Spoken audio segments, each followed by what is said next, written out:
Today we're taking a look at something really cool. We've got two items here, both from my favorite defunct Walt Disney World Tomorrowland attraction. In fact, I'm just going to go out on a limb and say this is probably my favorite defunct Disney attraction of all time. This is the Alien Encounter, and these are two of the probably the most sought after pieces of merchandise from this ride. This is the three-figure set, which comes with Sir and the two variations of Skippy, the normal and the fried version.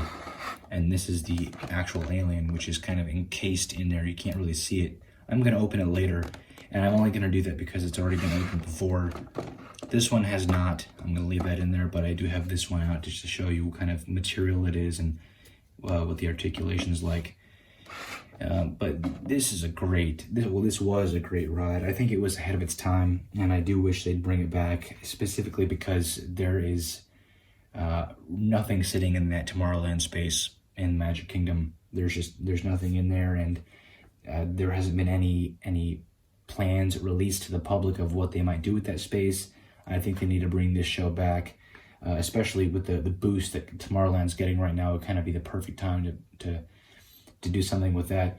They did just open the Tron Light Cycle run, so it probably would never happen, at least in this era, but I think it'd be really cool to see this make a comeback in the parks. So here's the fried Skippy. This is the one that I bought loose. Some pretty good conditions. Got a little mark on there somewhere, but so these are basically just like the equivalent of bath toys. Definitely not as spongy or squishy, but they've got a little bit of squish to them. Got just swivel joints, the neck and arms, and that's it. And these do not move. They do bend, but they do not move. I love the paint scheme in this guy. He just looks so funny. The packaging is pretty cool as well. They've got the Alien Encounter logo on the top, as well as this neat, and on the bottom as well, this neat kind of test tube or kind of transportation time capsule concept going on. Here he is inside. You can kind of get a good idea of, it's basically the exact same thing as this, just a different color scheme and a bit of a different sculpt. There's that one again. This is Sir. This is another one that I'd love to get loose. I'm not going to take him out because he's been in there since at least 2003, and I don't want to tarnish that that momentum this kind of this package is carrying. So I like the paint on him. These are pretty generic toys. Back when they were getting rid of all this stuff, back when the ride was closing in 2003, they put these all on sale for, I think, like $5. So imagine getting one of these packages for $5. Completely unheard of today. But it looks like he's basically just it's all swivel joints. I can't imagine they'd have anything more complex than a swivel joint on these. This is the creme de la creme of this very minute line here.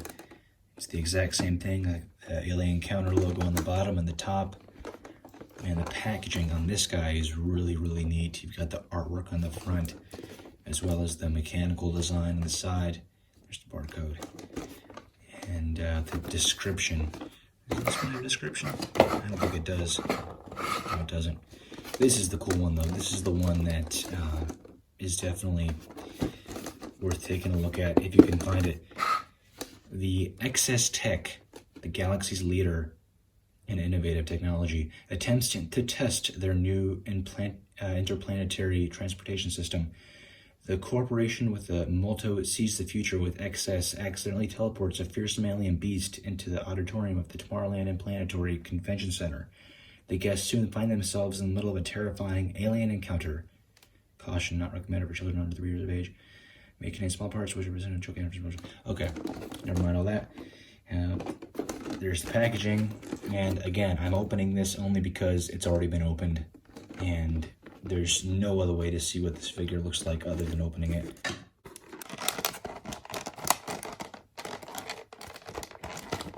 I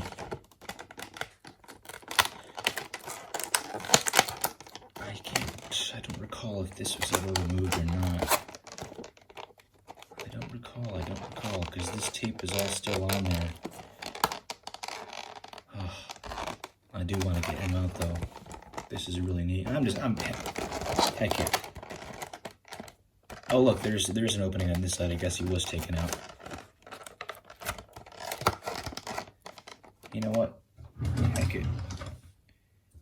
It's probably looked down upon by the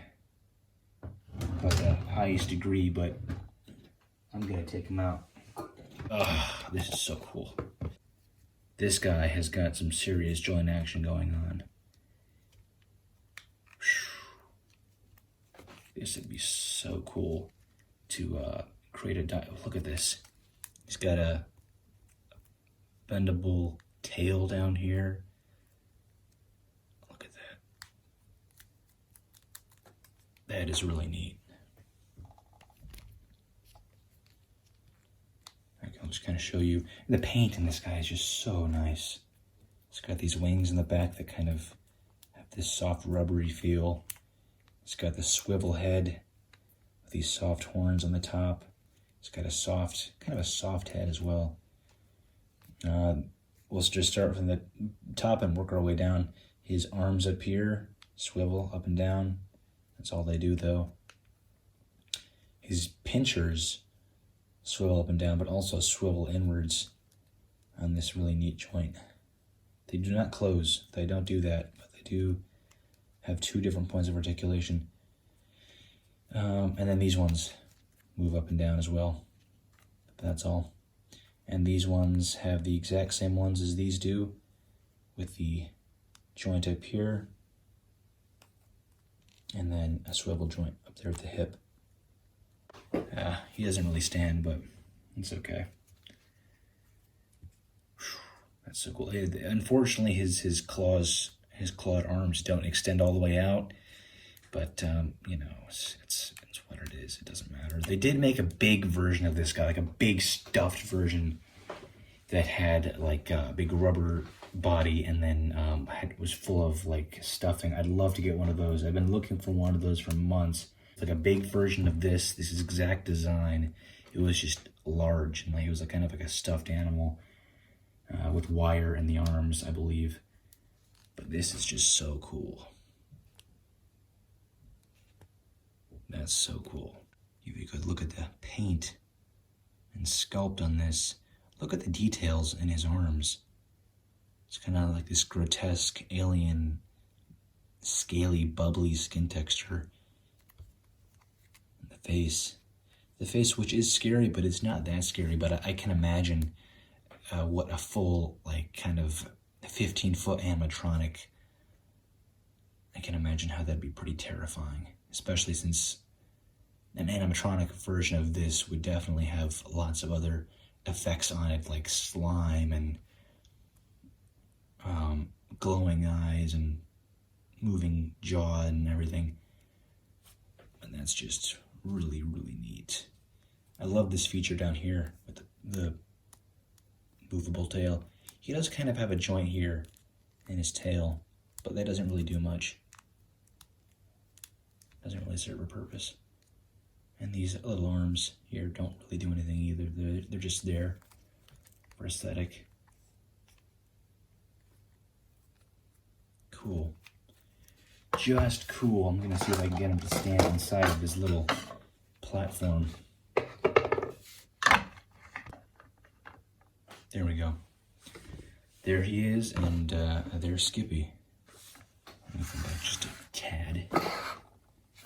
And there's Skippy. Oh no! I do like sharing these types of things with people who do enjoy watching it, and I hope you like this video. I do want to kind of showcase my Splash Mountain stuff, as well as my my Twilight Zone Tower of Terror items as well. But that's going to probably be next week. Yeah, and there we go. That's it. This will be Alien Encounter articulated action figures from Walt Disney Attractions LLC. As you can see right down there. Lake Buena Vista, Florida, 32830. All right, see you next time.